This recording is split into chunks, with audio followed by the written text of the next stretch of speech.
this time.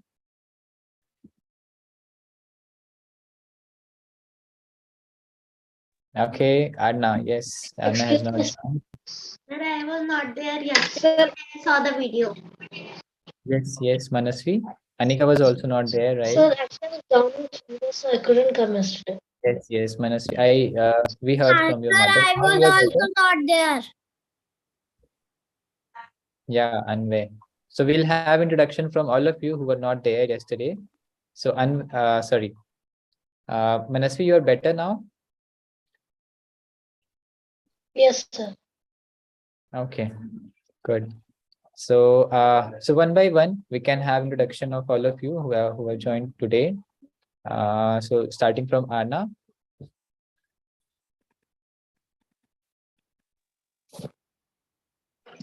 Yes, sir. Yeah. Please go on. Tell about yourself, your name, your age, and where are you from?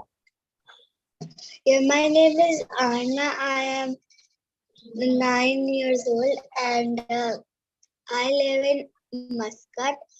And And where is Arvind, your brother? he's Okay. Yeah. Okay. Thank you. Next, Anika, Yes, sir. your turn. My name is Anika. I am 9 years old and I am living in Delhi. You're from Delhi. Okay. Yes. Anvay, your turn. My name is Anvay. Your I am and what is 7 your age? years old. I live in Delhi. Okay. Again from Delhi. Great. Yes. Now I think Manasvi, it's your turn. My name is Manasvi. I am 11 years old and I'm from Bangalore. Okay. Wonderful. So a lot of people from Bangalore, a lot of people from Delhi, metropolitan cities. Okay. Any background noises coming from my side? No, sir. No? Okay. Good. So we are going to discuss today a very new topic and a very important topic, I would say. So listen to it very carefully. And then once the topic is over, we will have one group activity as well. So what is that group activity? I'll tell you later. Not that is a surprise. Okay. So yeah, it will be based on what we discussed today. So you will use the information that we discuss in the sessions to do that activity. So that is why I'm saying be very careful and be very attentive. Right. So now I'm just going to share my screen so that all of you can see. And we'll start with the prayers first.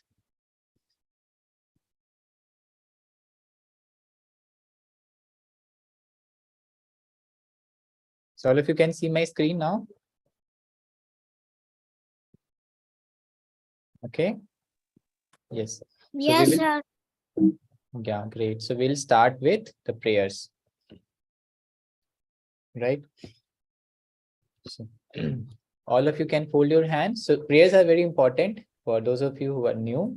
And again, repeat prayers, before starting any session, we pray to Guru, we pray to God, and then we start because it is our custom. It is a very wonderful tradition in Indian culture that before starting anything good, we first take blessings, right? So that we can be successful in whatever we do. So all of you can fold your hands and you can repeat after me and unmute also so that all of us can hear. Om Agyana. Om Agyana. Timirandhasya. Timirandhasya. Jnananjana Shalakaya Chakshurun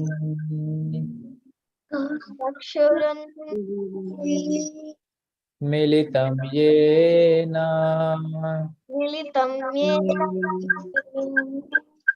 Tasmai Shri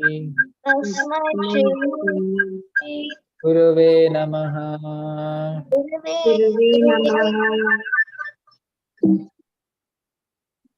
Jai Shri Krishna Chaitanya Jai Shri Krishna Prabhu Nityananda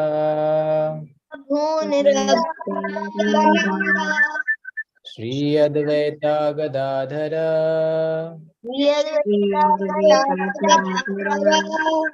Srivasadi Gaura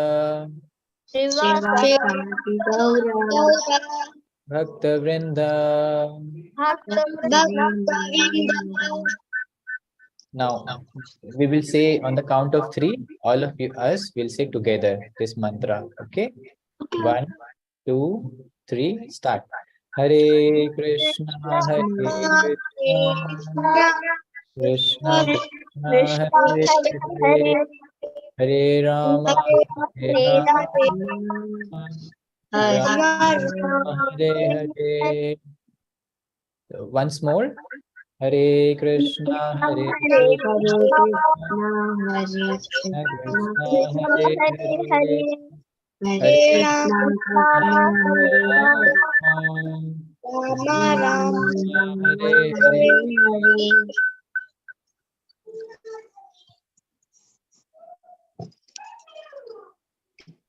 Okay, so yeah, now we will start. Right. So what is the meaning of the prayers? First, let me tell all of you. So the first prayer, basically, the prayer stands to our Guru, right? So it says, I offer my respectful obeisances unto my spiritual master, basically my teacher, who has opened my eyes, which were blinded by the darkness of ignorance with the torchlight of knowledge. So what it is telling is, I offer my pranam to my teacher, all my teachers. It can be our school teachers, it can be our parents, it can be our grandparents, whoever has taught us something. Why? Because when we were born, we were not knowing anything. We were not even knowing how to wear clothes. We were not even knowing how to eat. But all of these people, they taught us how to do all of these things. So that means we are very grateful to them that they have taught us all of these things. So we are offering prayers to them, and then we are offering prayers to God. So this Hare Krishna Maha Mantra is a way to offer our, so to offer prayers or to pray to God, right? So I'll tell you more about this mantra later. So for right now, you can understand it that this is a very powerful way to pray to God. Okay. So yeah, and the course that we are going to do is designed by our one of our mentors at Srijan, that is Vimal sir, right? So today the topic that we are going to cover is a very, very popular topic and a very, very debatable topic, I would say, in India, right? So a lot of people do not understand or get confused by these aspects, right? So we'll just try to go through them. We'll just try to understand them, why, what is the reality and what is not the reality, right? So basically, faith versus blind faith, right? So these, faith, every day, I think almost every day we hear this word, blind faith or faith. And knowingly, unknowingly, we have to do faith. We have to keep faith on people. We have to keep faith on things, right? So one thing that we understand is we cannot live without faith. How we cannot live without faith? I'll give you a few examples for that, right? So, yeah. So examples of faith in our daily life, right? So we put faith in so many things every day as it is essential. So what it is saying is that, okay, first of all, before I go on deeper, how many of you understand the term faith? Anyone can tell me what is the meaning of faith? Tell to all of us. Sir? Sir, can Okay, yes, Manasvi. Sir, faith means a belief which we strongly believe that if we ask someone at the time they give us the right answer, but if we ask someone we don't know or a stranger at the time they give us the wrong answer, we will not be satisfied with their belief and their answers. Okay, yeah, you are right. You told one aspect, but a very simple definition it has, faith. So I think it's the first line you captured it, to believe in something, right? To have, basically you believe that something will happen or someone will do something, right? So I'll give you a few examples to understand. So what are some examples? So a very practical example. So someone can read this, practical examples of faith in life. Okay. Yes, Anika. Yes, sir. When we go to a doctor for treatment, at the time we have to put faith. We don't know in advance whether the doctor's treatment will cure us or not, but we put faith in the doctor, and such faith is not blind faith. If we put, if we just went to a person sitting on the street and asked that person for treatment, then that would be blind faith because there is no sense in asking such a person.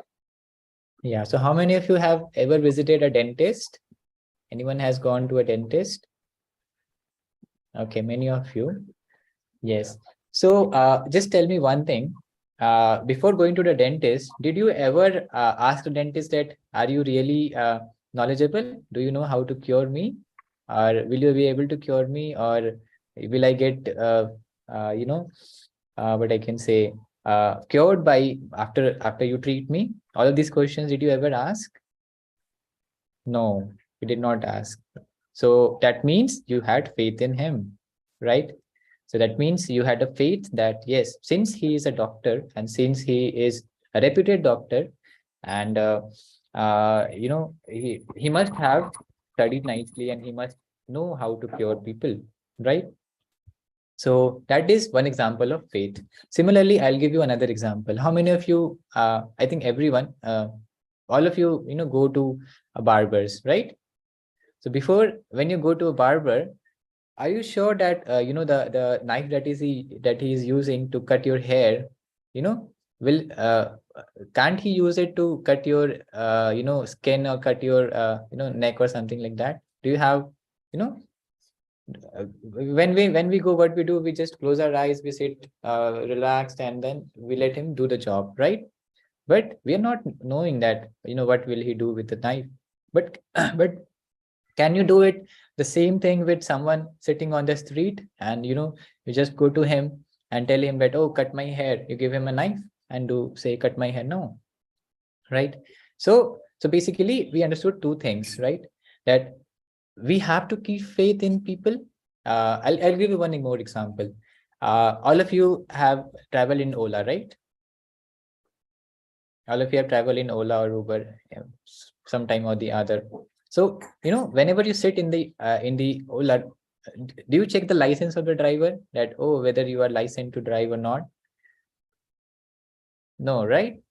So we do not check, right? Because we again keep faith that, yes, since he is registered with Ola, that means they must have verified that, yes, this person is capable of driving nicely, right? So basically what we understand from all of these examples, why I'm giving you examples, is that uh, keeping faith is essential. You cannot live without believing. It's not like that everything you do, we go and check to the root that, oh, is this person capable of doing this? You know, is this person of a good character, or all of these things? We cannot simply do it in a practical life on a daily basis. Yes, sometimes we have to do it, but essentially there is some component of some amount of faith that we have to place in people, unknown people. We do not know that whether we have not never met the Ola driver, but still we keep faith in them, right? So first thing we understand is that faith is essential, right? This is what we understand. Similarly, there is a example given when you when you are going into in an aeroplane. There also we do not know whether the pilot is riding without drinking alcohol, or whether he is a sane man or not, right? So all of these things we do not check. We just keep faith in the airline, right? But at the same time, at the same time, we see a lot of things in practice, which really are very doubtful. We feel very doubtful about them, right? That okay, whether that is right to do, whether it is sensible to do, right? So for example, someone may say to you, right, you pray in this temple and you will get good marks, right? You will pass in the exams, right? That is one thing. And another, someone says that you you do you go to some place, and that pujari there, he says that you offer you do pradakshina of this temple, and whatever you want, that will be fulfilled. So all of these things we see, people they use the name of religion to propagate their propagandas, right?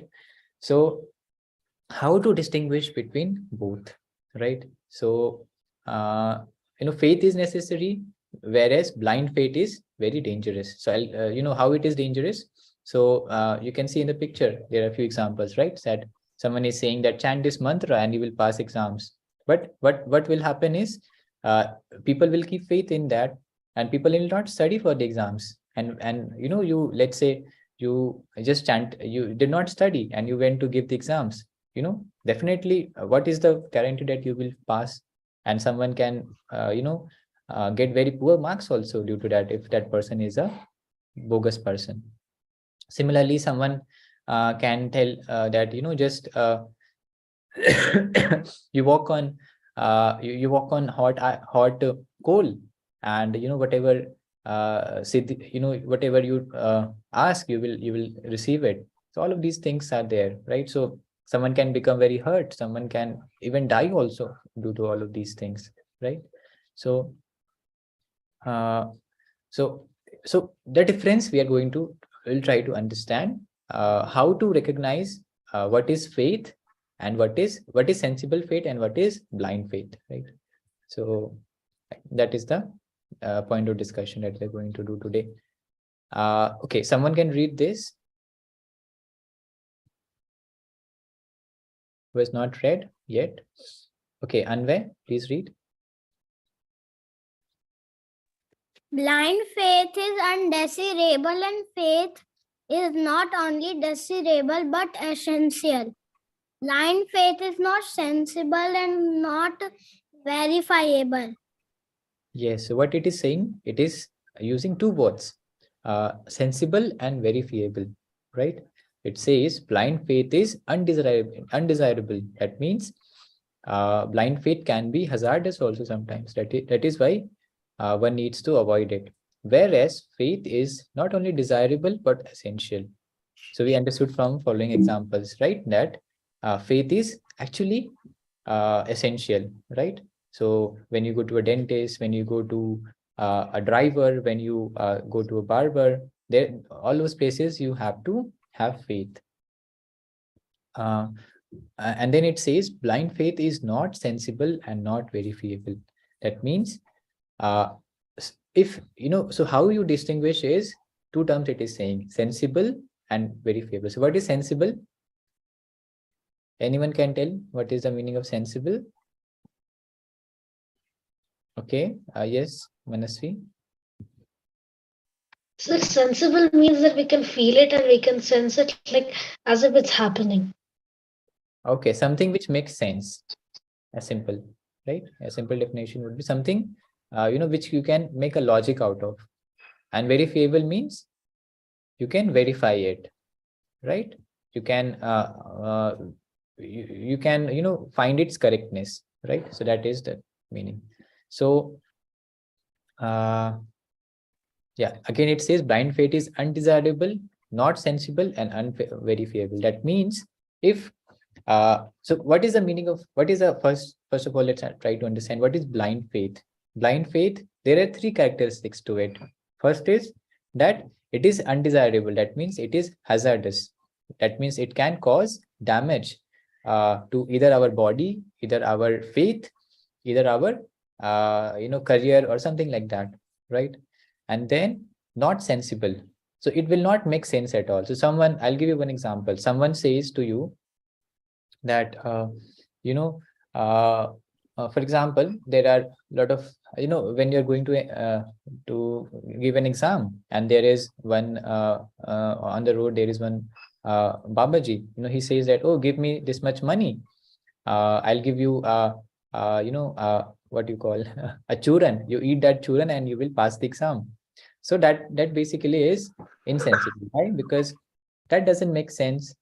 How eating something you will pass the exams. That is very that doesn't make any logic, right?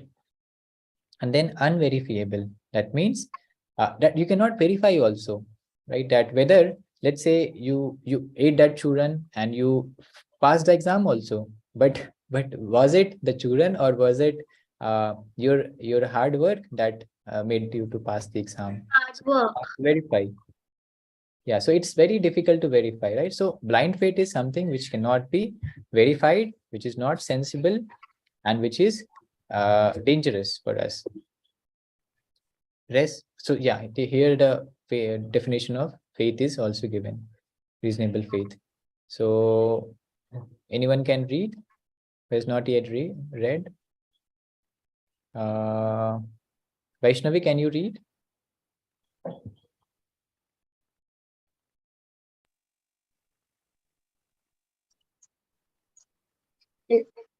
Reasonable faith or faith, sensible and verifiable belief, which is not only important but essential in every walk of life.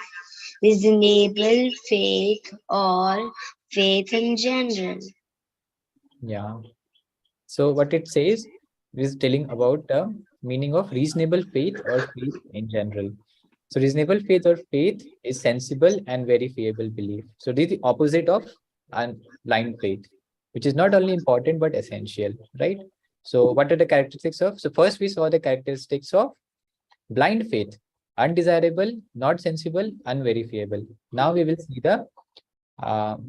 the characteristics of faith: essential, sensible, and verifiable. The opposite of all the things that we saw right now, right? So one by one we will discuss from all of these things, and we will see some examples also, right? So sorry. So first of all, how to make sure that our faith is not blind faith. That means how to identify that whether whatever faith we are having, that is not blind, that is some that has some sense to it. So so first, so there are few examples that are given here. So one by one we read them. Okay, next we have Arna. Can you read?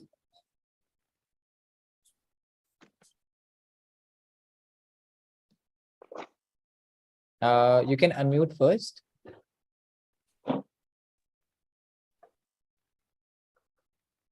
We cannot hear you yet.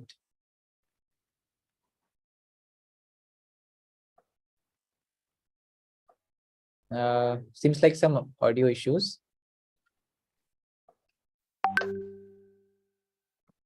Okay, no problem. We'll come back to you. Okay, Tanmay, can you read?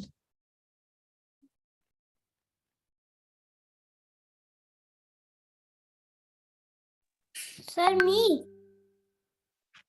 Tanmay, I don't think if you can hear or not. Okay, we'll go back in rotation then. Okay, Manasvi, please read. Firstly, when we go to a doctor, we first look at the credentials. Is this an accredited doctor? Yeah, continue reading. Sensibility.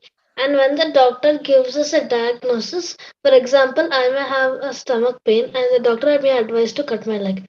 Now, this doesn't make any sense, and therefore we would reject such a doctor. On the other hand, suppose the doctor says there is excess acidity and I will give you some medicines to cure it. This makes sense and we will accept doctor's advice. So, first aspect of intelligent faith is sensibility.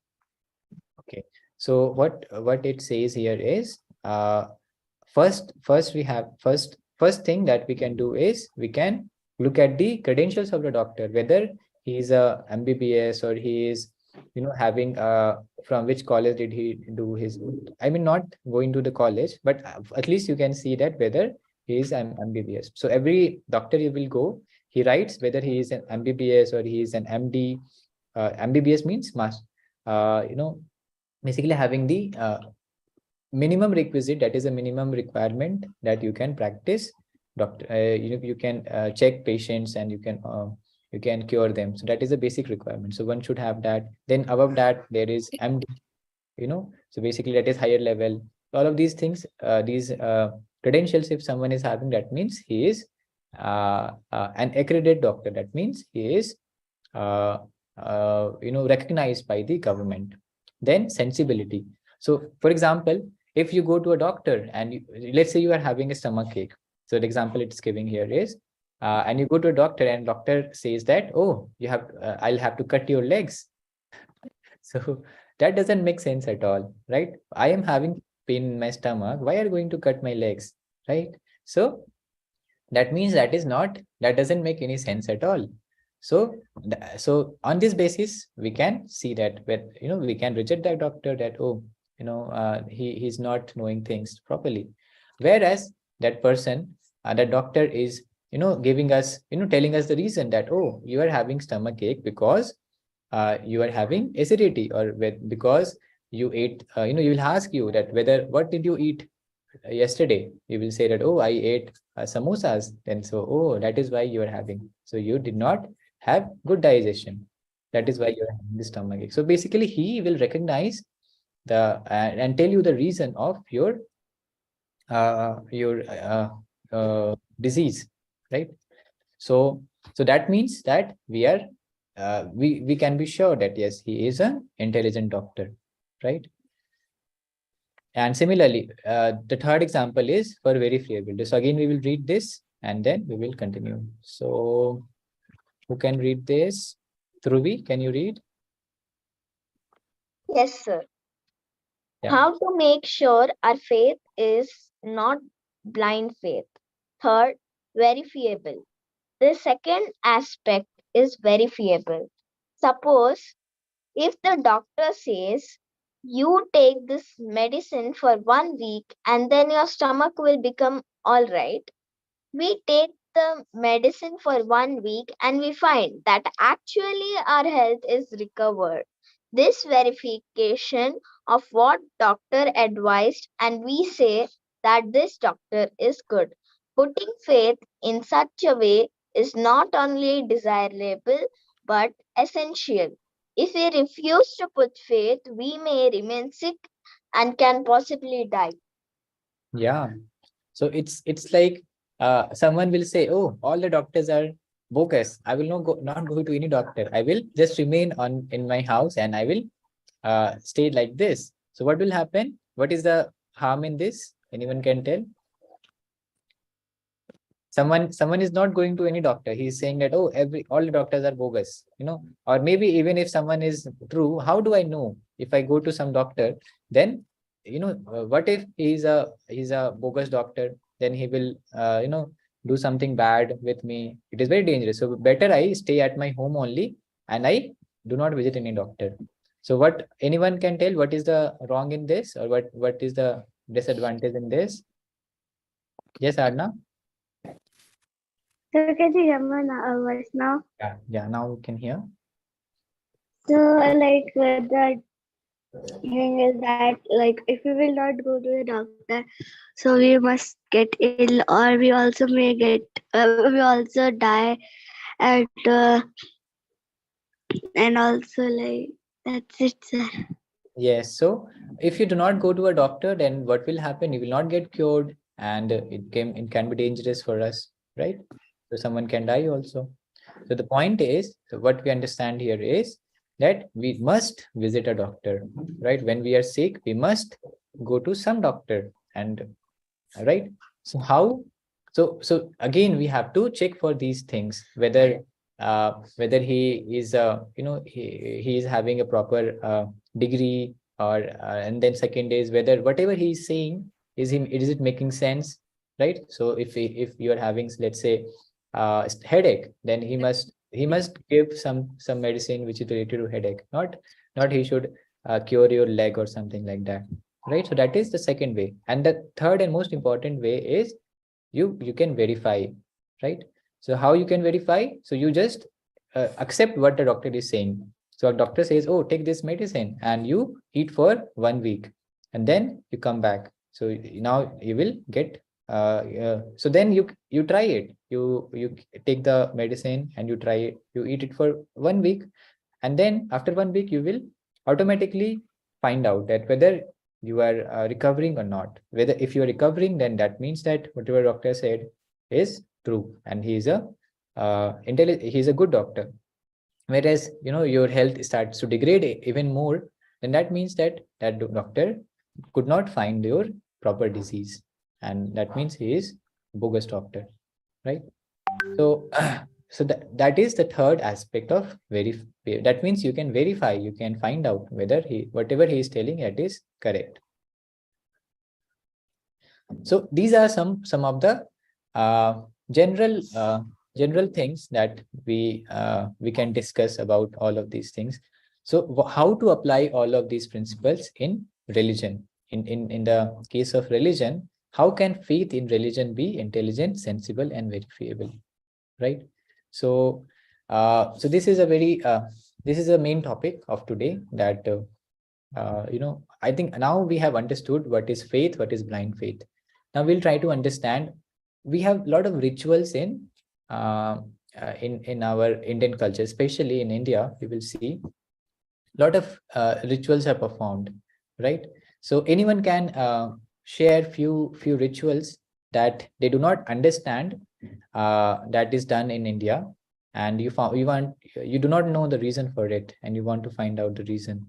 So anyone knows any such ritual and would like to share? So we'll try to discuss that. Yes, Manasvi.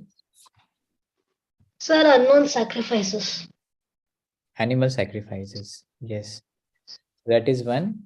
We'll one by one try to discuss. So I'm just noting down.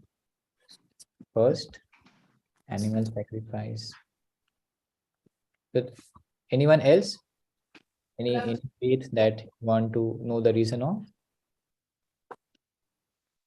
Sir, in animal sacrifice only, it's one Ashwamedha Yagya. Yeah, the same. I think that will be covered in that only. Ashwamedh Yagya. Any other rituals? All of you, okay. Okay. How many of you do not understand the meaning of rituals? Okay. So rituals basically is something that you do as per tradition. So for example, all of you have attended a marriage, any marriage ceremony? All of you have seen, right? So in the marriage ceremony, what happens is the husband and the wife, they do 7 fera, 7 fere, you may have heard, there is a fire in between, and then the husband and the wife, they go around the fire. All of you have seen that? So that is the ritual. Basically, you do, basically that is what our tradition tells us, that okay, you have to marry, then this is a process to how to marry. You say some vachans, you say some mantras, and then you go around the fire 7 times, and like that, right? So that is one ritual.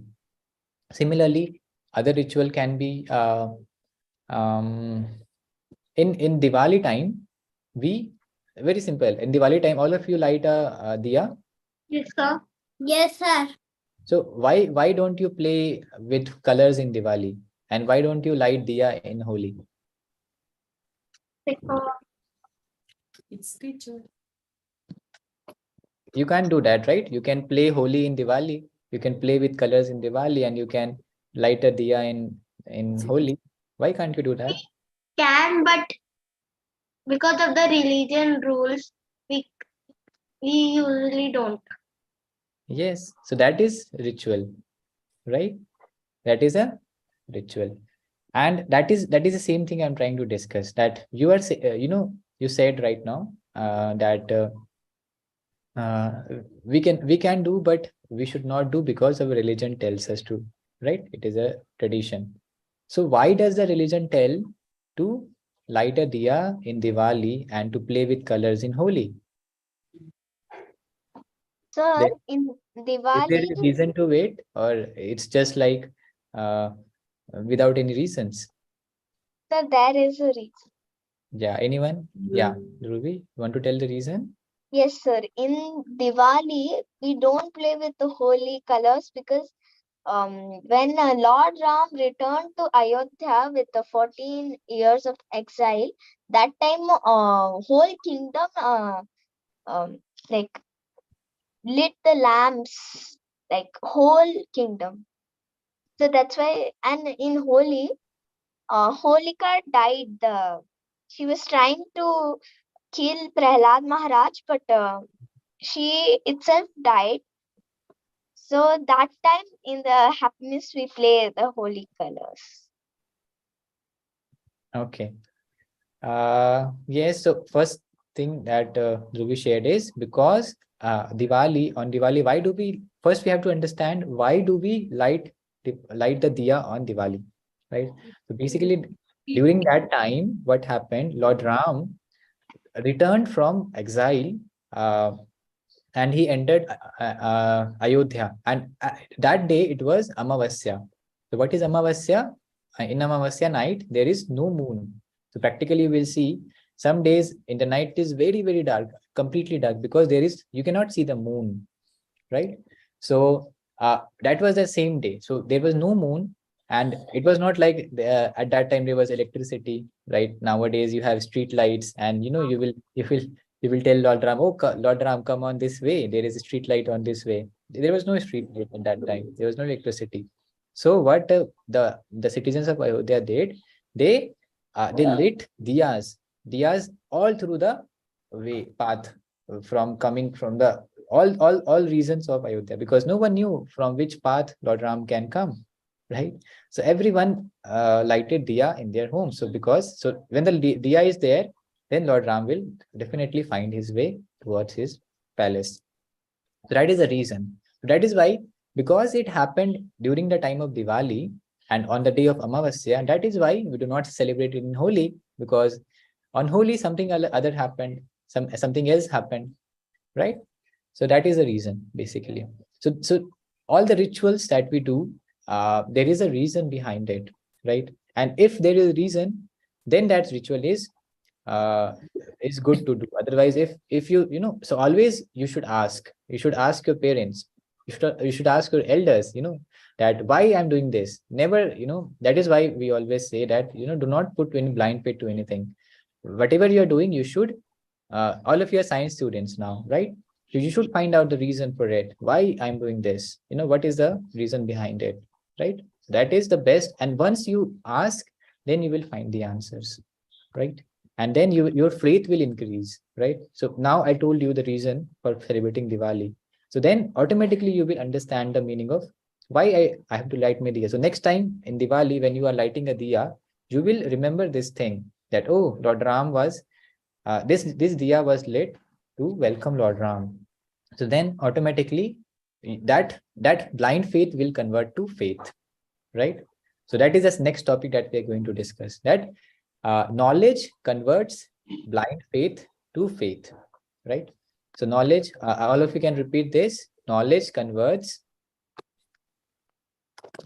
Knowledge converts blind faith blind faith to faith. Faith. Yes. So, so once we are, if we do not have knowledge, blind faith. to faith. So if we do not have any knowledge, then that becomes a blind faith, because we are, what is blind faith? Blind faith is something that, we are closing our eyes and we are believing. So why I'm believing? Because my parent told, my parents told me like that, or my elders told me like that. So I'm closing my eyes and believing. That is blind faith. Whereas if you try to understand the reason of everything, then that becomes faith, and that is good for us. Yes. So I'll just read quickly. I think we have 6 minutes. I'll try to conclude. We just follow some rituals because everyone is doing it, isn't it? Why do we follow rituals? Because, okay, my friend is doing, my mother is doing, my father is doing, my brother is doing. So, okay, I will also do, right? So that is how we do a ritual. We never ask questions about why a ritual is done, right? We never expect any transformation by following the rituals. That is, we never verify the religious process. So what it is telling is, it is telling that what is a ritual? We do not verify, we accept it without asking any questions, right? But we should not do like this. We should try to understand the reason behind it. And so how do we get the information? Right now I told you that knowledge or information turns blind faith to faith. So from where do we get that knowledge? Anyone can tell?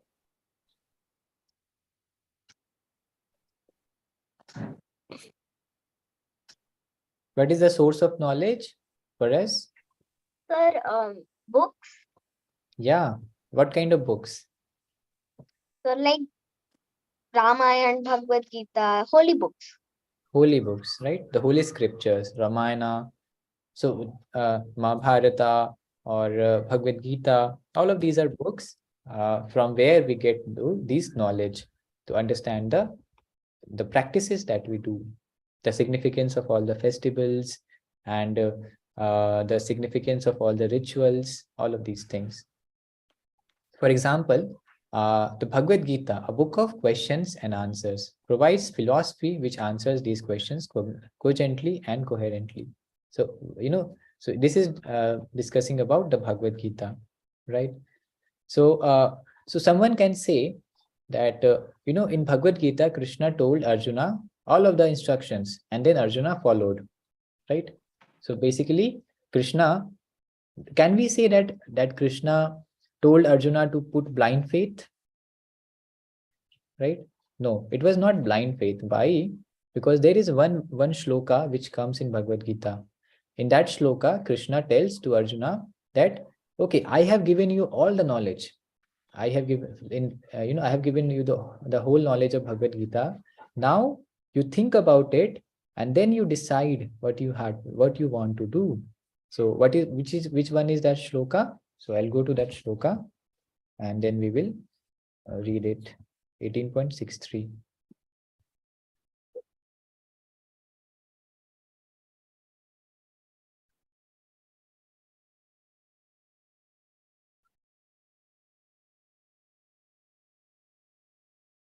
Yeah, this one.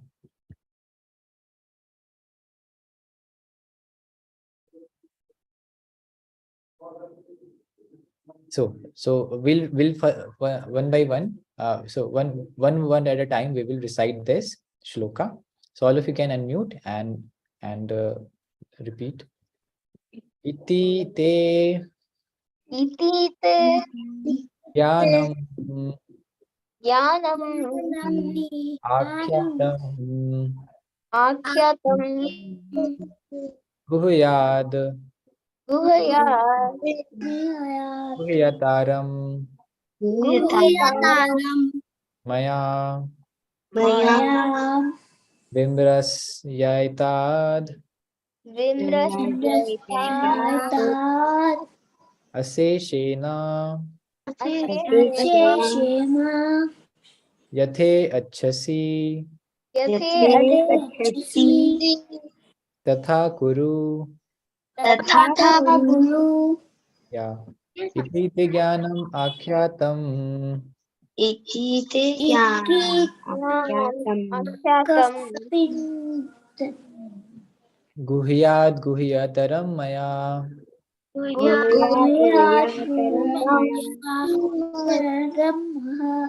Vimrasyaitat Aseshena vimrasyaita Yathe Achasi Tatha Kuru. yathe Yeah, this is a little difficult one to recite, but we'll go to the meaning of it. What does the meaning say? Okay, who will read, but not read?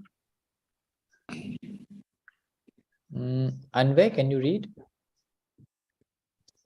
Thus, I have explained to you knowledge still more confidential. Deliberate on this fully and then do what you wish to do. Yes. So what is Krishna telling here? Thus I have explained to you the knowledge still more confidential. So what is the meaning of confidential? Very secret knowledge. This knowledge of Bhagavad Gita is very, very secret and very, very divine. So Krishna is telling, I have given you this very secret and very divine knowledge. Now deliberate on this fully. Deliberate means think on it, ponder on it, apply your brain on it, and then do what you wish to do. And I'm not telling you that you follow what I told you to do. You think about it and then you decide what you want to do. So is this blind faith, or is this Krishna is inducing blind faith, or is Krishna encouraging Arjuna to understand the reason and faith understand faith. and the reason, right? So this is good faith or blind faith? Good faith. Good faith. Good faith. Right. So this is how we should also understand Bhagavad Gita. So we should not blindly accept. We should understand the reason. Right. And then again there is another shloka. How to verify that whether all the things that Bhagavad Gita says is true or not. Right. So someone may say that, oh, if I follow the things that is shared in Bhagavad Gita, whether it is really of any use or not. So how do we understand? First we can verify, right? So how we can verify? There is another shloka, which is that 9.2. Sorry.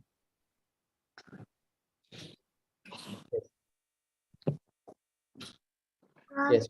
So how one can say that someone says that actually Bhagavad Gita, if someone follows Bhagavad Gita, then he becomes happy.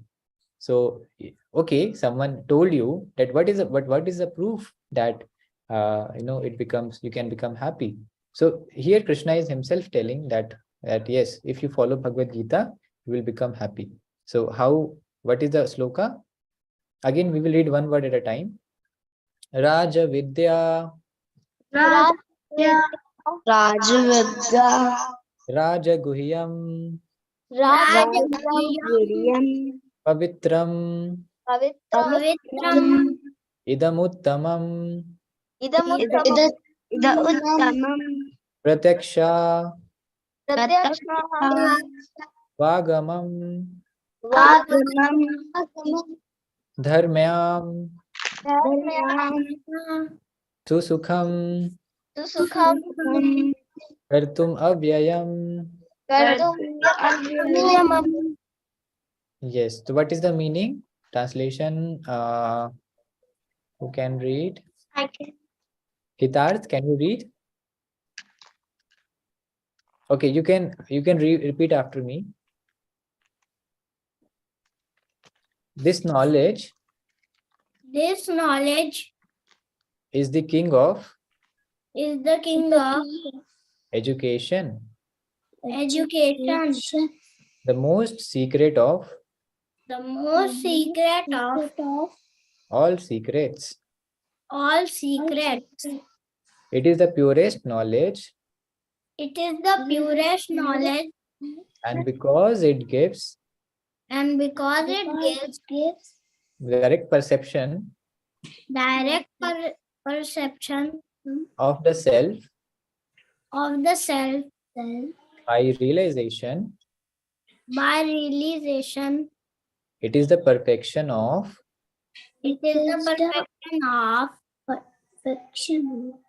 religion. religion.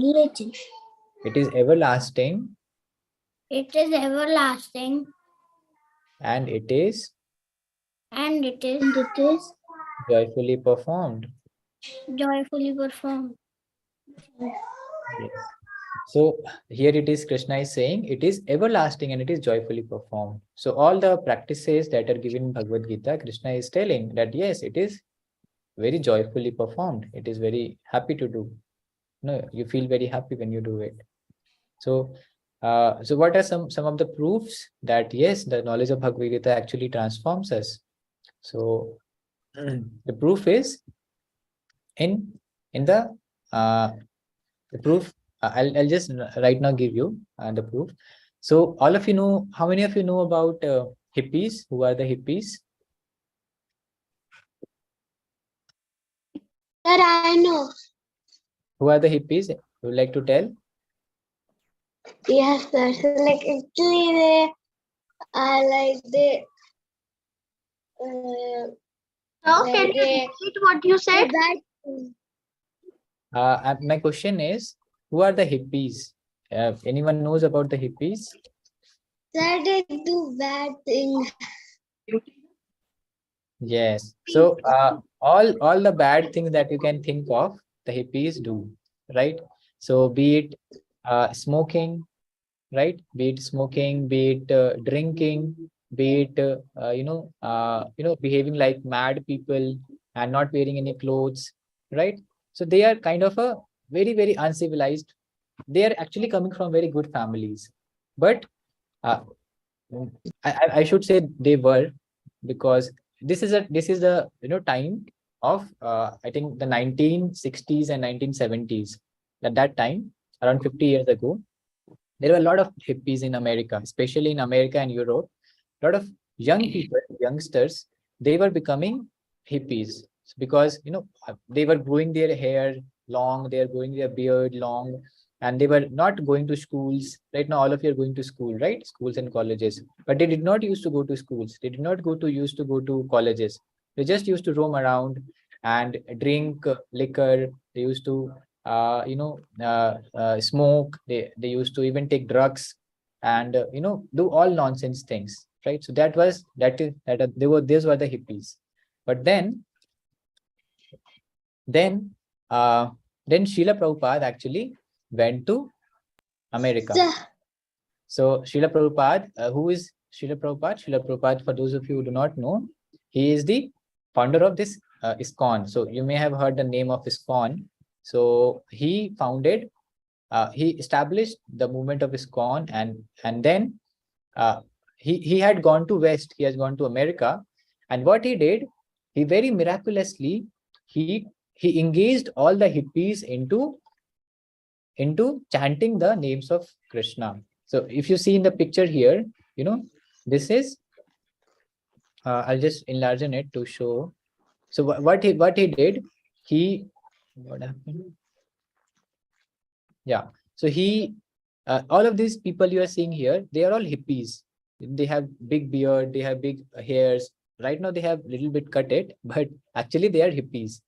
So Srila Prabhupada, what he did, he just right now, in the beginning of the class, you have heard the chanting of Hare Krishna, right? The Hare Krishna Kirtan. Hare Krishna, Hare Krishna, Hare Krishna, Krishna Krishna, Hare Hare, Hare Rama, Rama Rama, Hare Hare.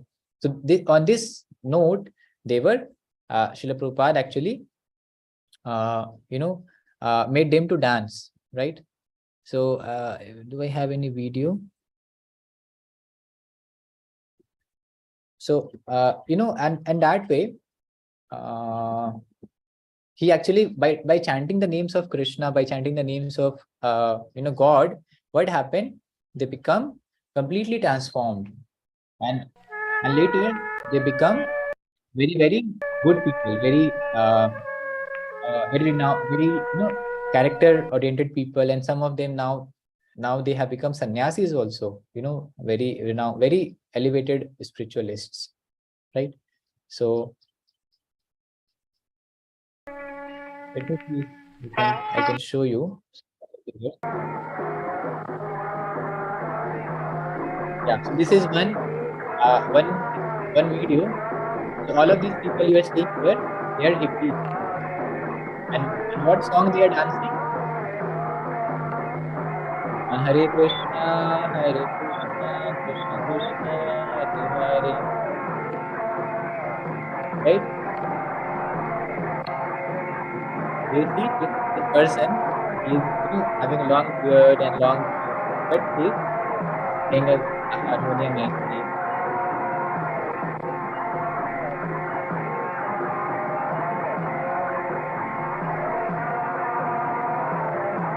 Even all kids also, they are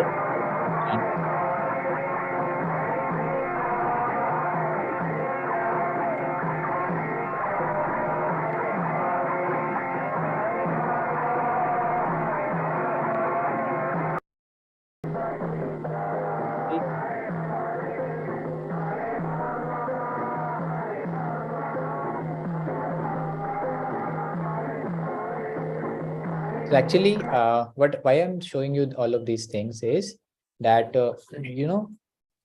by understanding the science of Bhagavad Gita, by understanding the knowledge from Bhagavad Gita, people who had sort of bad habits, we also have some bad habits, but those people, the hippies, they had, n number of bad habits. We cannot even imagine what all nonsense things they used to do. But by understanding the knowledge of Bhagavad Gita, they were completely transformed and they became very wonderful people, right? So that is the power of Bhagavad Gita, the knowledge of Bhagavad Gita, right? So I think I have discussed whatever we had majorly to discuss. There are a few things, but I think we'll go to the activity now. Yeah. So one thing I'll just share with you. Pray, pray, obey religion. So what is this? Nowadays, this is very famous. So what is that thing? So someone can read this. Who is there? It's not read. Sir, I can read. Okay, Anika, you Yeah. want to read? Pay, pray, obey religion. Religions which focus on simply pay, pray, and obey, which means that you come, give a donation, bow down to God, and obey what we say. Such religions often foster blind faith. Yes. So what you can see in the picture, I am a guru. What's your trip? Right. So basically, someone is claiming that I am a guru and I know about God. But what they do, they take money from people. They and then run away from the country. There are so many news you may have heard that someone is doing nonsense with other people. They are harassing children, all of these things. So there are a lot of instances where people are making use of in the name of religion. They are exploiting other people. So we have to be very careful. So this is basically, they are encouraging blind faith. What they do, they say, you come to us, you give us some donations, and all your work will be done. God will be merciful on you and all your work will be done. So this is not what is religion. Religion is not just going to God, giving some donation and making your work happen. That is not actually spirituality. That is bogus spirituality. What is real spirituality is that you understand what Krishna really wants from you. And how do you understand? By understanding the Bhagavad Gita. And then you follow what he says. So what all things he says? He says that, the real enemies of life are our lust, anger, greed, pride, envy, all of these bad habits, bad thoughts in our mind. All of those are enemy. One should purify oneself of all of these things, right? So these are the real teachings of the spirituality. Sir, Yes. this is exactly same. I have went to a temple and there was a guru and he was telling to give money and he was telling like that, like I don't know what he was telling, but he was telling about God that like and I don't know, it was a long time ago, but yeah, he just take money and tell all like things. Yeah, there are a lot of people today like that, and every day if you read newspaper or if you see news, every day you will hear one such Babaji was caught by police or like that. So a lot of things are happening. That is why one should be very careful to choose one's teacher. It's not like you just put blind faith on them. You first understand that whether your teachings are correct or not, and then you put faith. And also there were there at the temple that Guru was teaching so many people, like it was thousand people there sitting and listening all the things that the Baba was talking. So actually people are innocent,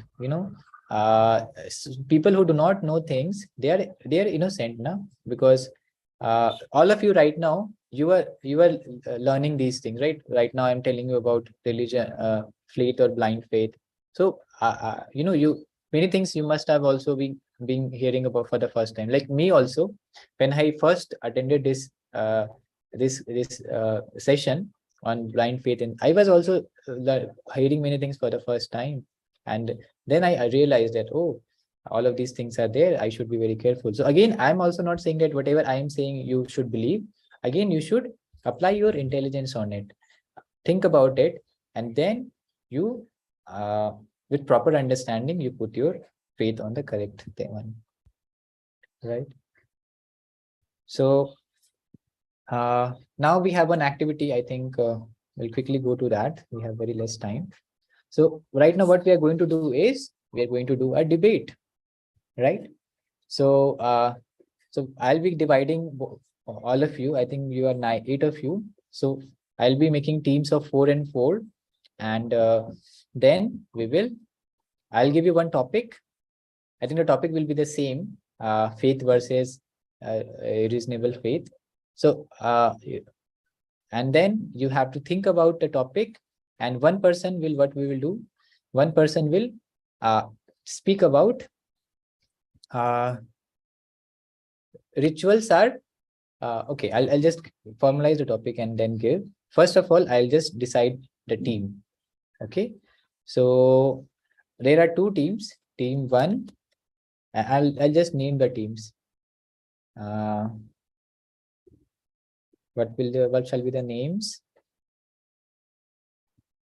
Okay, team 1 is, the name of team 1 is Kanha. Okay, and the name of team 2 will be Balrama. Okay, so who all of you want to come to the team of Kanha? Okay, many of you, but not all of you will be able to go. I think I can only put 4 of you. So let's see who all can go. Okay, maybe Anika can be in team 1. I'll just write names. Anika. Then we have Arna wants to go. Okay, Arna can also go. Then one by Hitarth wants to go. So Hitarth can also go. Who is remaining? One more person. Dhruvi, Vaishnavi, and Manasvi. Okay, 3 of you will be in the first team. I'll put one more. Who can be?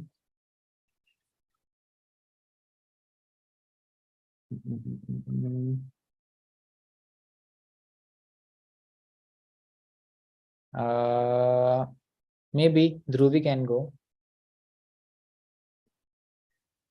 Do you want to be in team 1 or team 2? Sir, team 1. Okay, you go to team 1. Now we have team 2. We have Manasvi, Vaishnavi, and then who is remaining? Anvay. And who else is remaining? One more person should be there. About only 3, right? Okay. So we have 2 Vaishnavis. I think Vaishnavi, it is you only, right? We have 2 Vaishnavis, Vaishnavi and Vaishnavi Garg. Is the same? Oh, okay. So I was a little confused. So what I'll do is I'll come to their team, but I'll not speak anything. I'll just help. Okay. I'll just help them to prepare. It should be fair. Anyone has any issues? No. Yeah. So it's just a fun activity. We'll learn and we'll enjoy. Right. And I'm not going to speak, right? Team 2. All of you have to speak. I'm just going to help you out. And now what I'm going to do is I'm going to make a breakout room. So you will go separately in the breakout rooms, and then we will discuss, and then we'll come back to this room to and then we'll start a debate. So I'm just going to write on the topic. What is the topic? The topic is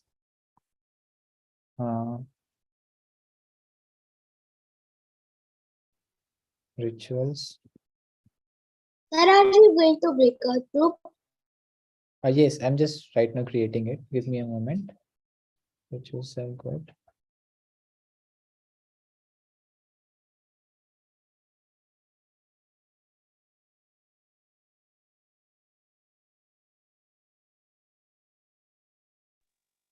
Excuse me, sir. Yes. Is my audio coming now? Yes. Rituals are, so what is the topic? The topic is rituals are beneficial for us.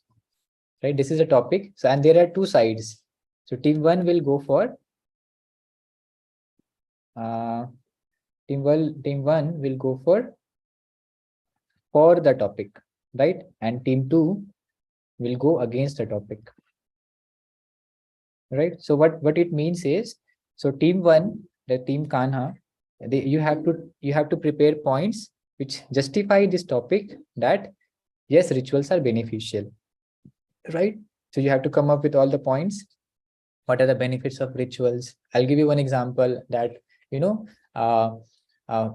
since by lighting up, since we follow rituals in the festivals, what happens? There are so many scientific benefits of that. Just like by lighting a diya, what happens is negativity goes away. If you light a diya in the night of Diwali, negativities go away. So that is a good point, right? Ritual is good in one way. And then other example can be actually by following rituals, all the people of family, just like in the marriage has a lot of rituals. But what happens? All the people of the house and relatives come together, they sit together, and there is a nice bonding which happens. So that is one reason. And then other reasons can be rituals as a way to keep our religion alive. Because if rituals are not there, then our religion would die. So rituals are a means how our religions. So all of you can note down these points, right? So note down these points, and then I just give you one example. And for the against team, then can prepare that rituals actually, they induce blind faith that, by playing holy, what happens is the colors actually are very affect our skin, right? And it's a wastage of money also, right? Firing crackers sometimes cause pollution. So all of these things are can be spoken. All of you understood what I'm trying to say, right? So there will be first we'll be going to the breakout room. We'll be preparing, coming back, and we'll be discussing all of these points. So you can bring your points. We'll bring our points, and then what we can do, whatever you spoke, we will speak against it, and whatever I spoke, I will speak against. Sorry, whatever we spoke, you can speak against that. So okay, let me create the breakout room.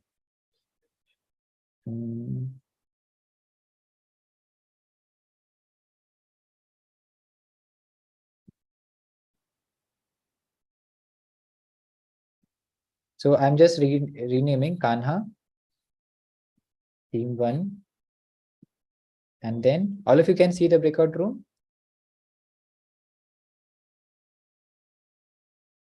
Well Yes, done. sir. Team 2. Okay, now you will be able to see. Yeah. So one by one, all the Kanha team can go join the team. I'll just assign few of you. Anika. Assign to team 1. Arna. Hitarth. And Dhruvi.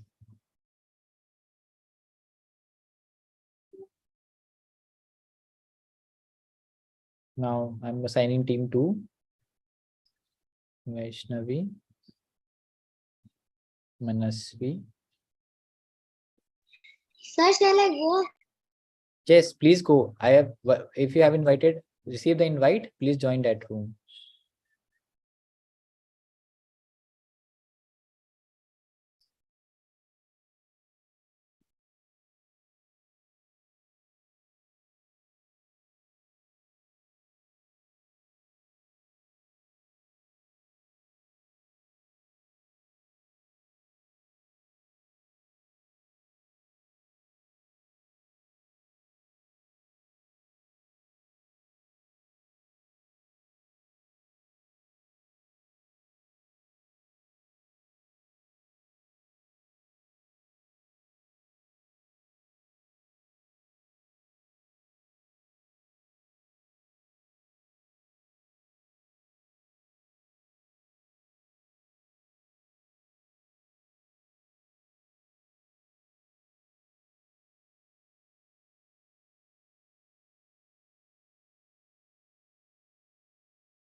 Excuse me, sir.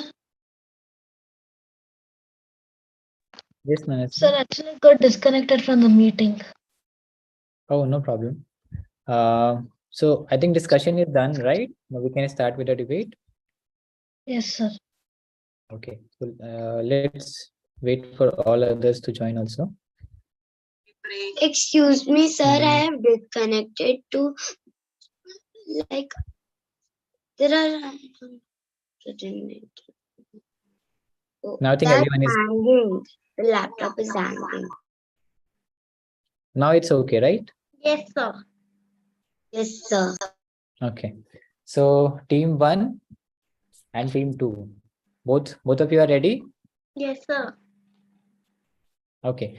So first the chance will go to the team 1 since they are for the topic. So team 1, you can start your putting your points.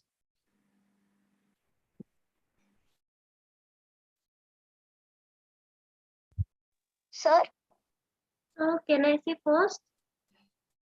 Yeah, you can coordinate. I think Anika, Dhruvi, who else is there?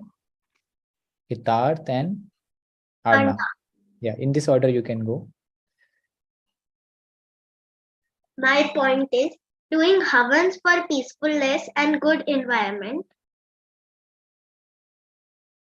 Yeah, so basically, she is telling that rituals are a way, like if you do havan, and then it can purify the environment and bring peacefulness. So that is the first point.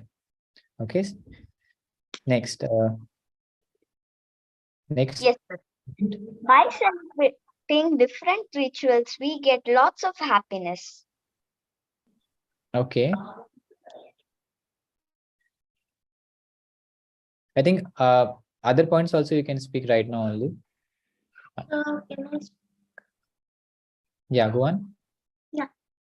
Rituals makes our religion alive. Yes.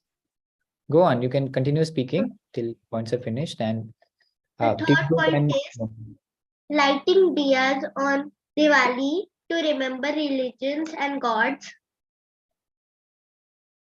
Fourth, we donate rice, til, etc. on Makar Sankranti.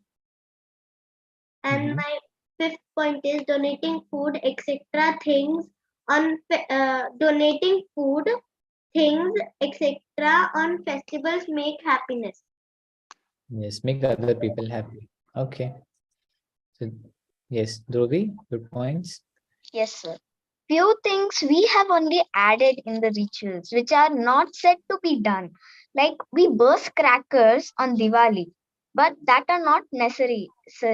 They are not said by the Vedas and the other holy books. They have just said to bring happiness, light diyas, not to pollute the environment by bursting crackers.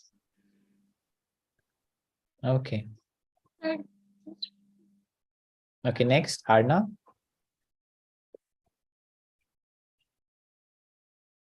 Sir, Anna is not here. Arna is not here. Okay, Hitarth, you can tell your point.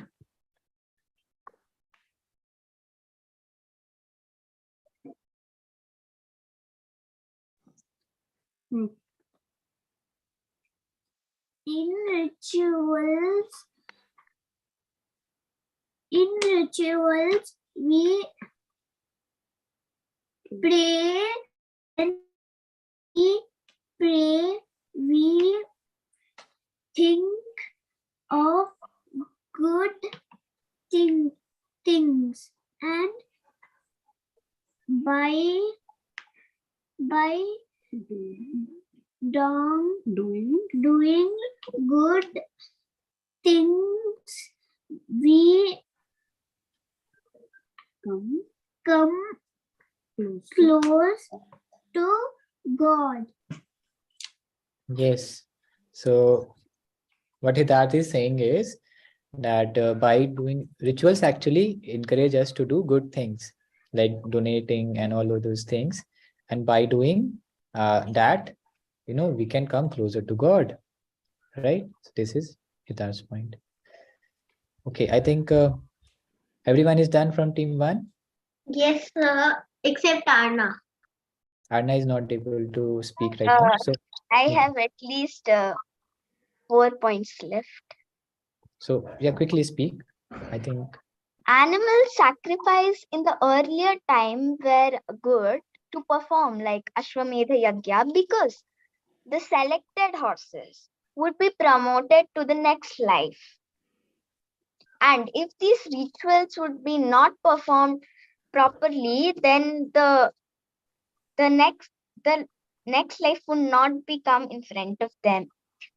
And earlier, the animals would not be killed in animal sacrifices. Instead, the rishis would chant the very powerful mantras and take out the soul from the body and promote it to the next body. But and earlier, in Kali Yuga, we should not perform these sacrifices because no one is so pure to chant these mantras and use them correctly. Instead, we should not do this activities in Kali Yuga. Instead, we should just chant and serve to the Lord by just chanting the Hare Krishna Mahamantra and just doing the prayers. That helps us to connect to the God. okay. Yes. So now I think we can move to team 2. Yes, team 2, Manasvi. So team 2 can do like this: Manasvi first, then Vaishnavi, then Anvay. Okay.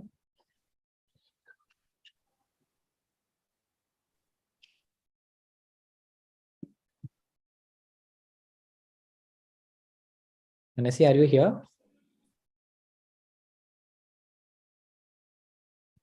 If not, then maybe we can move on to Vaishnavi.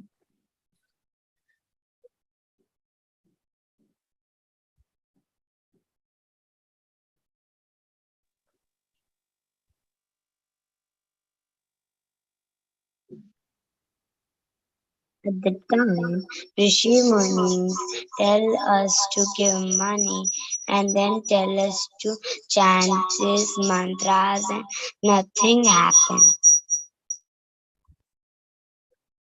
Okay, what Vaishnavi is saying is that pay, pray, and obey, right? That thing that we discussed, that in the name of rituals, the munis and the babas, what they do, they kind of say something that, you take this mantra, you give me some money, and then you will pass in the exam, like that. So that is a bad use of ritual. So that is why rituals are not good, right? So this is the first point from team 2. Okay, next, I think Anvay. Anvay, your turn.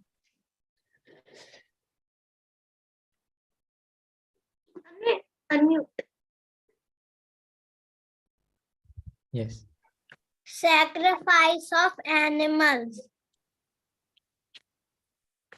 Unkind of animals. You can give some examples.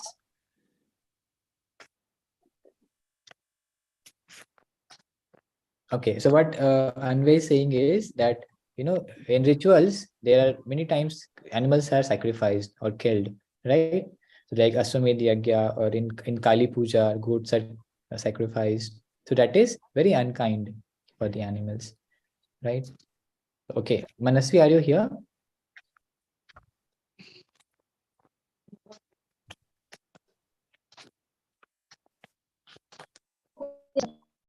Sir, Okay. I have one more thing. Okay. Yes, Anvay, please continue. Pay, pray, obey religion. Okay, yeah, this was already told by Vaishnavi, I think. Yeah. Okay, Manasvi, go on.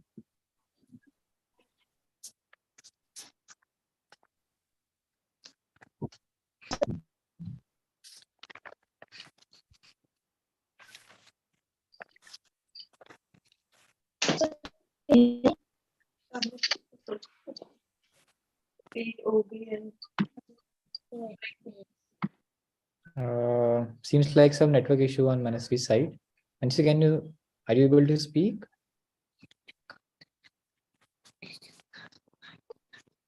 Sir, can you hear me? Yeah, now we can. Sir, should I tell my point?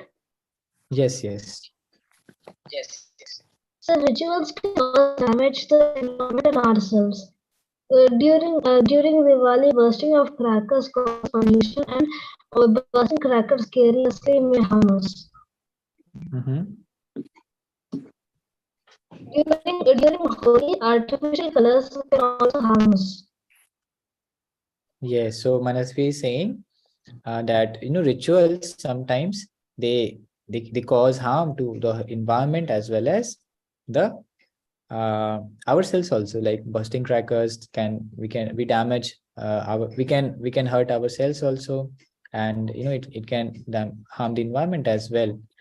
Uh, and the artificial colors used in Holi, that can also be cause rashes and irritation to our skin and damage the eyes or like that, right? So I think Yes, sir.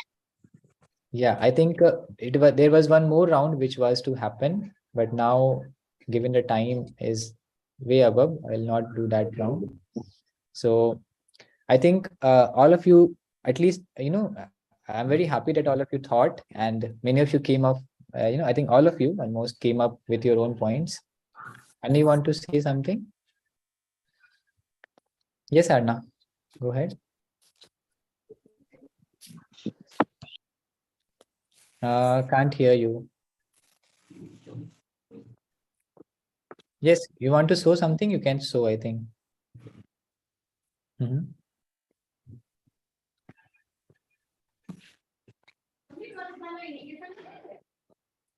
So, like, this was the end of the activity, and okay, she's showing two dolls, Krishna and Radharani. Yeah, beautiful ones. Thank you. Yes, so yes, this would end our session for today, day one. It got little our times. Sorry about that. But I think you all of you had a good experience of the debate. Yes, sir. Yes, sir.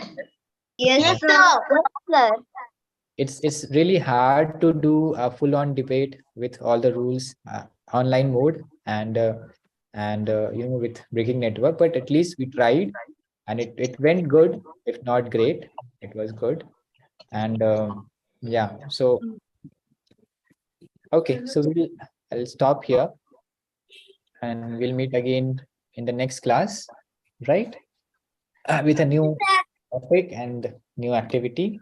Till then, have a nice day, and bye everyone. Hari Krishna. Hi, sir. Bye, sir. Merry Christmas, Krishna, sir. sir. Yes, sir. Thank you, sir. And Merry Christmas to everyone. And Hare Krishna, sir. Hare Hare Krishna, sir. Bye Hare everyone. Krishna, sir. Hari Krishna.